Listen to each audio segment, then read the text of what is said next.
Hey guys, ఈ దసరాకి స్టిచ్చింగ్లో మనం చాలా వెరైటీస్ ఆఫ్ మోడల్స్ని మేక్ చేయించుకుంటూ లేదంటే మోడల్ చేయించుకుంటూ ఉంటాము.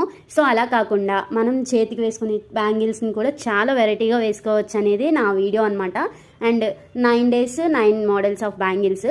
అండ్ ఈ సిరీస్లో నేను మార్నింగ్ ఆర్ ఈవినింగ్ పోస్టింగ్ పెడుతూ ఉంటాను, ఎందుకంటే టైం అంత లేదు. ఈ మోడల్స్ చూసి మీకు నచ్చితే కామెంట్ చేయండి, లేదంటే డైరెక్ట్గా మెసేజ్ చేసినా నేను మీకు రిప్లై ఇస్తాను అనమాట. మీకు కావాలి, మీరు కస్టమైజ్ చేయించుకోవాలి అనుకుంటే ఖచ్చితంగా మేము చేస్తాము. అండ్ మన దగ్గర హ్యాండ్మేడ్ పెయింటింగ్స్, బ్లౌజ్ పెయింటింగ్స్, ఇప్పుడు ట్రెండ్ అవుతున్న బ్లౌజ్ పెయింటింగ్స్ ఉన్నాయి కదా, సో అవి కూడా మనం చేస్తున్నాము. అండ్ ఈ బ్యాంగిల్స్ వచ్చేసి కాస్ట్ అంతా కూడా డిస్క్రిప్షన్లో మెన్షన్ చేస్తాను. మీకు నచ్చినట్లయితే వెంటనే డిఎం చేయండి. Thank you for watching.